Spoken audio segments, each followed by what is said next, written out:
มพินีชื่อนี้มีแต่ให้วันลุมพินี134กลับมาอีกครั้งกลับมาแบบนี้ก็หวานเจี๊ยบสิครับผมก็คัดมวยรักคัดมวยชอบมาฝากทุกคนเหมือนเดิมดูแล้วถูกใจชอบใจยังไงเนี่ยฝากเคาะหัวใจให้หน่อยละกันใครยังไม่ได้กดติดตามฝากกดติดตามด้วยนะสำหรับสายลุ้นสายเชียร์ท่านไหนมองหาตามหาที่จิ้มที่ติดปลายนวมในเรื่องของหมัดเรื่องของมวยหรือว่ามองหาตามหามวยหูที่ภาคสดเสียงชัดในชมรมในครอบครัวก็มีให้ทางเข้าจะอยู่ที่ใต้โปรไฟล์ใต้โปรไฟล์ก็จะมีทางเข้าอยู่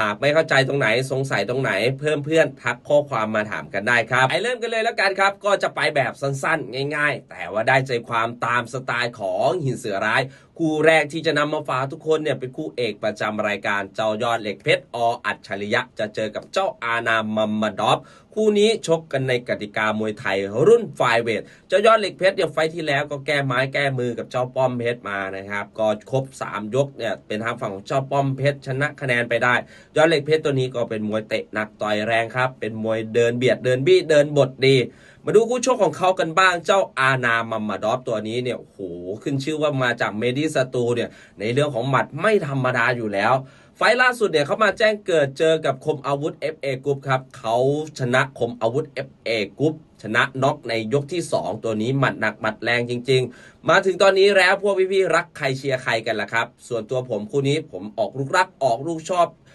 ทางฝั่งของมุมน้ำเงินอย่างเจ้าอานามัมมาดอฟละกันไปต่อที่คู่สาวสวยประจำรายการอิสราเอริกาโบโมกาฟิลิปปินส์ส่งเข้าประกวดจะเจอกับพลอยชมพูพียูผ้าใบไทยแลนด์ส่งเข้าประกวดคู่นี้ชกกันในกติกามวยไทยน้องพลอยชมพูเนี่ยมาวันลุมพินีไฟแรกครับมารอรุ้นรอเชียร์กันว่าน้องจะแจ้งเกิดได้ไหมแต่ถ้าว่ามาเจอด่านแข็งด่านหินอย่างอิสราเอลนี่ดิในเรื่องของกระดูกมวยประสบการณ์ในวันลุมพินีเนี่ย3 ไฟล์หลังสุดของอิสราเอลเขาไม่แพ้ใครเลยครับแน่นอนว่าในเรื่องของหลักเหลี่ยมชั้นเชิงมวยเนี่ยไทยเราก็ไม่ได้เป็นรองแต่ถ้าว่าจะเป็นรองในเรื่องของกระดูกมวยการผ่านมวยในวันลุมพินีนี่แหละคู่นี้พวกพี่ๆรักใครเชียร์ใครกันครับส่วนตัวผมนะคู่นี้ผมเชียร์น้อง